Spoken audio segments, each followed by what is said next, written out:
Magandang hapon po sa iyo, Attorney. At kayo po narito ngayon sa Tayabas City, Quezon. Na inyo pong muling pangalawang pagbisita sa lalawigan ng Quezon. Ngayon po, Attorney, meron lang po kaming kaugnay po itong paano po ba siya nabuo ang pamilya ko party list para sa alam mo na lahat ng ating mga kababayan. Unang-una, isang maulang hapon po sa ating lahat. Ako'y natutuwa na kami ay nakabalik dito sa lalawigan ng Quezon at lalong-lalo na dito sa napaka-historic na syudad ng Tayabas. Kamakailan ay kami ay galing sa Lucena at minabuti namin na makabalik agad dito sa Tayabas, makapunta dito, makabisita. Nang sa ganon ay mas lalo pa naming mapalawak ang ating membership, pati na rin ang kaalaman patungkol sa Pamilya Ko Party List. Now, bilang tugon, ang Pamilya Ko Party List, nagsimula siya sa party list nitong 2024 lamang. Kaya nga po ito ang una naming pagkakataon na makilahok sa darating na halalan. Pero bago kami naging party list, ang grupo namin nagsimula as a Socio-Civic Foundation. Nabuo po ito, dala na rin po ng mga karanasan ng mga founding members na lahat kami ay nanggaling o lumaki sa tinatawag nating mga non-traditional or yung modern type Filipino family. In other words, ito po yung mga pamilya na labas dun sa traditional na concept natin kung ano ang bumubuo sa pamilya. Dala po ng aming karanasan, naisip namin na baka makabuti na makapagtayo kami ng isang organisasyon na talagang tutulong sa mga interes ng mga kapwa naming lumaki sa parehas na karanasan. Kaya po nung bandang 2022, early part of 2023, kami po nagbuo muna ng foundation. At sa pamamagitan ng foundation na iyan, ay kami po ay nag-ikot sa ibang bahagi ng Pilipinas. Kami po ay nagpaliwanag ng aming mga advokasya. Pati na rin nagsagawa kami ng mga maliliit na social-civic activities. Dala naman po na kami po ay isang maliit na organisasyon na lamang. At dun sa aming pag-iikot ay kami ay nakapagdialogo, mas napag-alaman namin ang sitwasyon ng ating mga iba't ibang anyo ng pamilyang Pilipino. At makalipas ang isang taon ng pag-iikot, naisip namin na mas mabuti na kami ay makilahok sa usaping politikal nang sa ganon ay maisulong po namin sa mas malawak na avenue yung mga advokasya ng ating dating foundation at ngayon ay party list. Kami pong mga founders, kanya-kanya po kami ng background. Ako po isang abogado, yung ibang founders ay mga nagtatrabaho sa private sector. Paano ho kami nagkakilala? Masasabi natin, dala na rin po ng ating mga network. Kaibigan ko yung nanay ng isang founder namin, tapos yung founder may mga kaibigan. So kami nagtipon-tipon, nagkakilala, and at the end of the day, nakahanap kami nung tinatawag naming something in common sa aming lahat. At yan nga po yung aming individual background na pinanggalingan namin sa kakaibang o yung mga makabagong anyo ng pamilyang Pilipino. Attorney, Yes, sir. Curiosity lang po.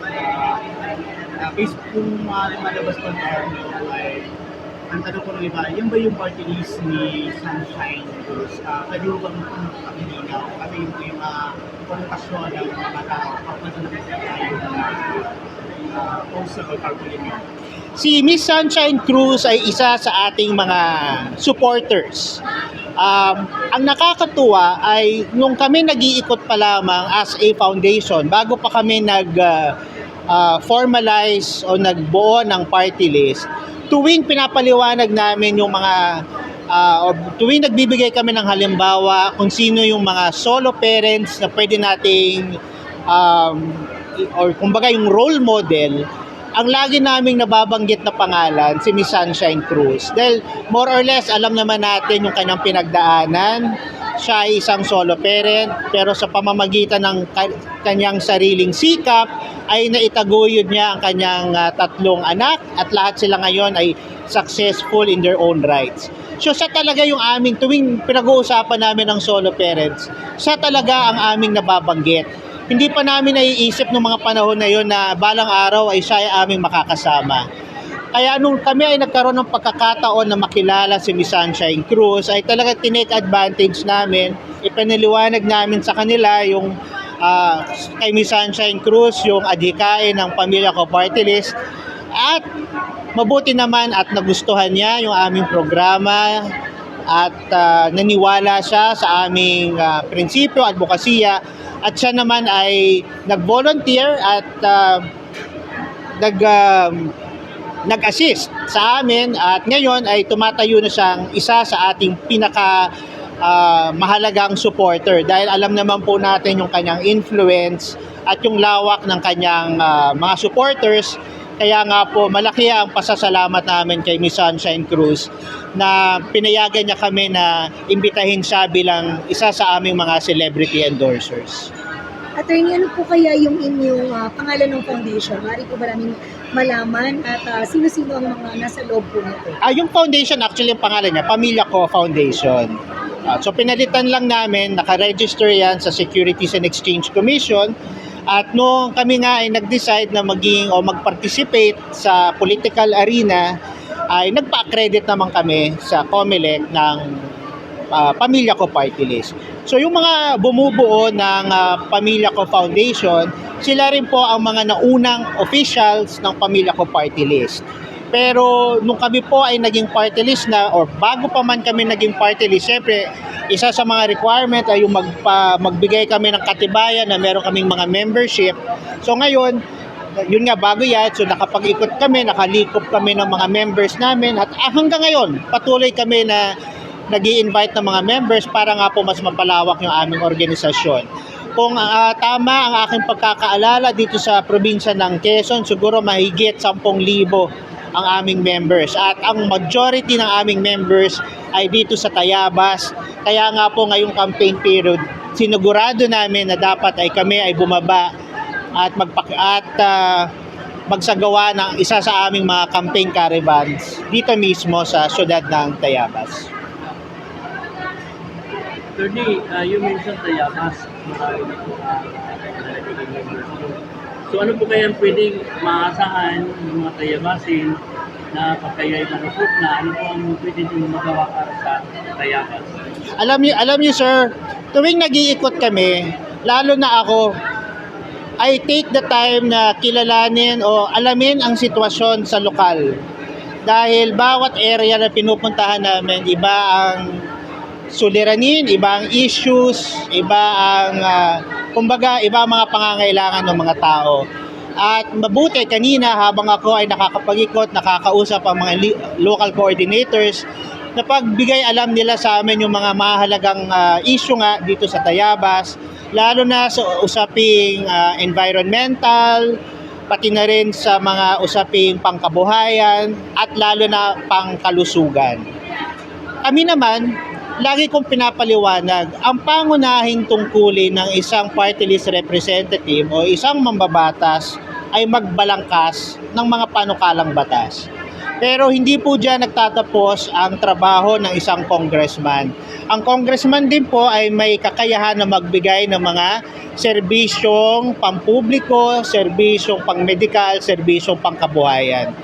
At yan po ay amin ding tutugunan, yan din po ay aming gagawin bukod po sa aming mga panukalang batas na isinusulong. So kanina may mga natanggap akong suggestion na mas lalo pang palakasin ang ecotourism, suportahan ang ecotourism dito sa Tayabas, responsible ecotourism. Dala na rin po na ito ay isang malaking industriya, marami ang umaasa sa ecotourism dito sa Tayabas. At the same time, may mga environmental issues na naipaliwanag sa akin.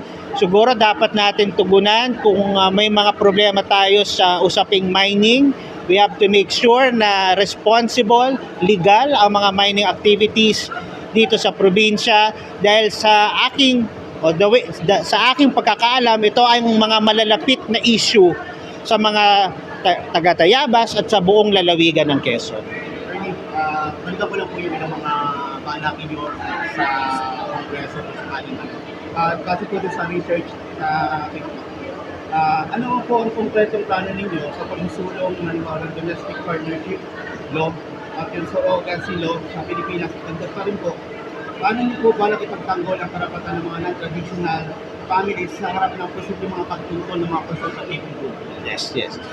Hihimayin ko yung tanong patungkol dun sa domestic partnership law na ipaniliwanag ko kamakailan na nakapaloob sa aming domestic partnership law ang pagbibigay ng karapatan sa mga long-time live-in couples, pati na rin mga LGBT couples na makapagmana sa isa't isa, mapangasiwaan ang kanilang mga ari-arian at makapagbigay ng mga mahalagang desisyong pang-medikal.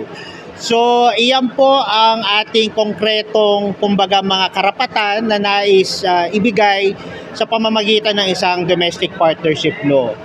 Pagdating sa usaping surrogacy, sa aming pag-aaral, alam namin na maaaring maging kaya namin isinusulong ang isang legal framework sa surrogacy dahil nababalitaan na po natin na maraming beses, maraming pagkakataon na ito ay nagiging okasyon para sa human trafficking at exploitasyon ng mga kababaihan. Kaya po dapat natin i-specify yung mga parameters, yung mga conditions, kung kailan pwede ba ito maging lehitimong opsyon para sa mga nais magkaanak. Ang isa naming tinitingnan na batayan ay yung magkaroon tayo ng altruistic surrogacy, kung kailan ang surrogacy ay pahihintulutan lamang kung ang pagbubuntis sa babae ay o dun sa asawa mo ay magpo-pose ng threat sa kanyang buhay o kaya naman medically proven na talagang hindi magkakaroon ng o hindi sila magkakaanak by natural means. So iyan po ang ilan sa mga konkretong safeguards na nais namin ipasok sa ating legal framework for surrogacy. At alam po namin magiging matindi po ang debate nito lalo na sa mga konserbatibong mambabatas.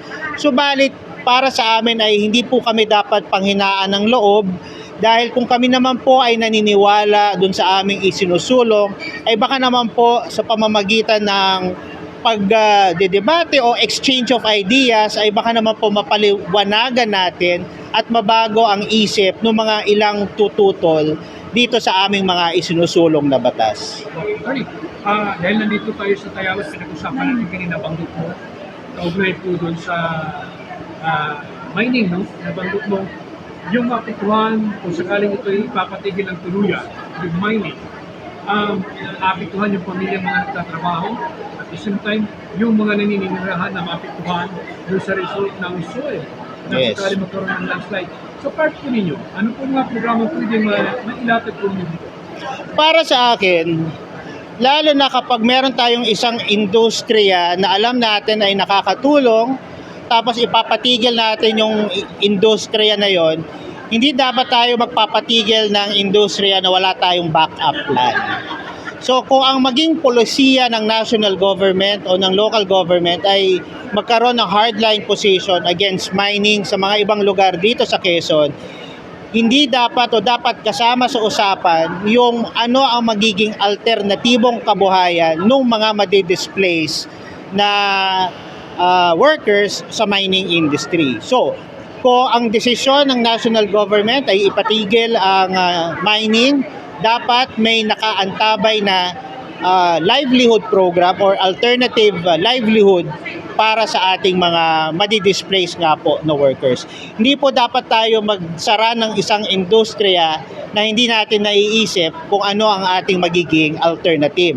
Otherwise, dadagdagan lang po natin or we will solve one problem by creating another problem. Papatigil nga natin ang minihan, wala naman tayong susulong na alternative livelihood, edi nagkaroon naman tayo ng additional unemployment. Hindi rin natin natugunan ang problema ng poverty sa ating lugar.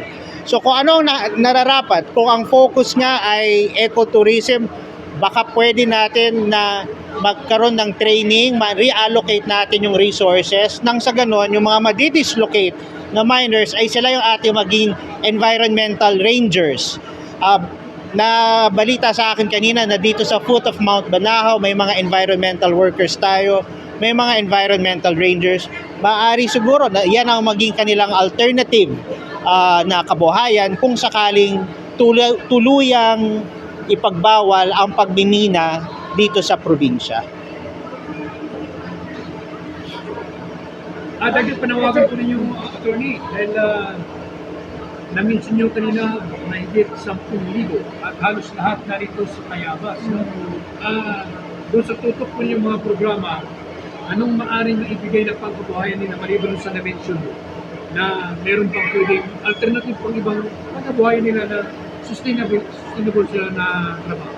Sa akin kasi, again, babalikan ko yung sinabi natin na dapat ko ano yung mga programa natin, dapat yung programa natin na nakabase sa kanilang situation, nakabase dun sa lugar. Mahirap tayo mag-introduce sa isang programa na alam naman natin hindi yan yung kanilang background o hindi angkop dun sa lugar. Dito nga po sa Tayabas, ang laging nababanggit sa akin at sa aking nakikita ay I think malaki talaga ang potential nito sa ecotourism. So doon natin palakasin. I think marami talagang areas dito na pwede natin, doon natin i-develop para nang sa ganon as mas mapasigla natin yung ecotourism dito sa lalawigan. So kung doon tayo magpo-focus, siguro po yun ang mas dagdag sa kabuhayan ng ating mga members, di lamang ng members ng Pamilya Ko Party List, but ng buong bayan, syudad at lalawigan. Last question, attorney. Meron pa po yun. Attorney, interested ako dun sa inyong lavables. So, is it ano po ba, initial or abbreviation? Or ano po bang meaning nito? Anong meron sa lavables? Thank you. Very catchy po kasi eh. Yes. So, lagi nababanggit palagi yung lavables. Minsan nakakalimutan ko, hindi ko pa pala napapaliwanag kung ano ibig sabihin ng lavables. Yung lavables, actually yan yung acronym na ginawa namin para parang yan yung sakop ng sektor na nais naming i-represent o yung mga tinatawag nating non-traditional or modern day Filipino family. Bakit lavables? Yung L para sa mga live-in partners, yung O, OFW parents or families, yung V, victims of domestic abuse, yung A stands for the adoptive families, B, yung mga blended families. Bigyan ko kayo ng halimbawa ng blended family dahil minsan hindi naiintindihan ano ba ibig sabihin ng blended. Kunwari ako, may anak ako sa isa kong karelasyon, tapos naghiwalay kami, tapos nakahanap ako ng panibagong partner, siya naman ay meron ding anak sa dating relationship. Pag bumuo kami ng pamilya, yan yung tinatawag nating instant family. So yan yung blended family. So yung L, yung pangalawang L sa lavables ay para sa ating mga LGBTQ couples or parents. At yung E, yung extended and elderly. At yung S, solo o single parents. So yan ang sektor na bumubuo sa Pamilya Ko Party List, yung tinatawag nating modern day, non-traditional Filipino families. Dahil dadagdagan ko ng konting campaign to. Dahil kahit anumang anyo ng pamilya mo, lahat po tayo deserving of love. Kaya po lahat tayo lovables. Attorney, may last question ako. Yes, sir. Sabi kayo para blended na haluan ng ibang Correct. kaya may coffee blend. Yan yung tinatawag natin instant nga, di ba? Instant family. Yung mga blended family. Attorney, dahil malapit na nga yung eleksyon, no? Ano pang mga inaasahan at mga karagdagan pang informasyon? Dahil syempre, pagpukan na ito. So ano pong mga challenges pa? Challenges. Kami pukpukan everyday kung saan kaming sulok ng Pilipinas pumupunta at hindi lang kami nagpapatipon, kami ay bumababa mismo sa mga barangay, sa mga purok, kumakatok sa mga bahay-bahay. Dahil bilang isang kandidato, ako talaga po paniniwala ko na dapat may mukha ang kandidato, dapat may mukha yung party list o yung organisasyon. So, lagi kong sinasabi sa aking grupo, hindi sapat na kami ay bumababa lamang, nagpo-postering, nagpapatipon ng tao. Dapat makilala, makadalamhati namin ang mga tao dahil sinusuyo namin ang kanilang mga boto. May mga nag-advise nga sa akin na alam mo, mali ang approach nyo dahil national office ang inyong tinatakbo. Imposibleng malibot ninyo ang lahat ng mga bahay-bahay o lahat ng mga barangay sa Pilipinas. Tama po iyan. Imposibleng malibot namin ang lahat ng mga bahay-bahay o mga barangay. Pero kahit po imposible, hindi po yan ibig sabihin hindi namin gagawin. Dahil para sa akin, ang pinaka tamang pangangampanya ay ang paglapit sa tao. Kaya po ito, nasa day 11 na po tayo. Bilang na bilang ko po yan. Day 11 of 90, nandito po sa Tayaba City. Wala pong tigil. Bukas sa ibang lugar naman po. So tuloy-tuloy lang po. Sana hindi po tayo magkasakit. Sana po tuloy-tuloy lang po ang enerhiya. Dahil po talaga po puspusan ang aming panliligaw sa ating mga botante. May hirap ka, Atty. Yes, sir. Entendimiento at hinaing ng taong bayan sa inyo pong pag-iikot, personal yung na-encounter. Ano yun? Dalawa. Una, siguro hindi naman hinaing. Kaya din naman malakas o nagpapatibay sa aming loob yung pag-iikot dahil natutuwa ako tuwing nangangampanya kami at kumakatok sa mga bahay-bahay. Natutuwa ako tuwing sinasabi nila, uy, mabuti ka pa, bumaba ka, nagpakilala ka. Uy, buti pa ikaw kandidato ka na ikaw mismo aming nakilala. Yan po, nagpapalakas sa aming loob na tama ang aming ginagawa. Pangalawa, sa pag-iikot, nakikita ko talaga yung mga kakulangan sa ating mga social o basic social services. Lalo na nga po sa usaping medical assistance. Kaya nga po, bago pa magsimula ang campaign period, nagsagawa po kami ng mga 4 o 5 medical mission. Dahil po ito po yung isa sa parang paraan namin na makatulong, makaambag. Dahil marami po talaga tayong mga kababayan na hindi nakakapagkonsulta sa doktor, kulang ang kanilang nakukuhang gamot, at masakit isipin na maraming napapabayaan o kaya naiiwanan. At yan po nga ang ayaw namin sa Pamilya Ko Party List. Ayaw po namin na merong Pilipino o merong pamilya na maiiwanan. No one should be left behind. So sa abot na aming makakaya, pipilitin po namin na makapag-abot ng tulong dahil lahat po ng Pilipino deserving po na matulungan at hindi maiwanan. Attorney Anel Diaz, maraming salamat po sa inyo po. Maraming salamat po sa pagkakataon na makausap po kayo. Mabuhay po kayong lahat.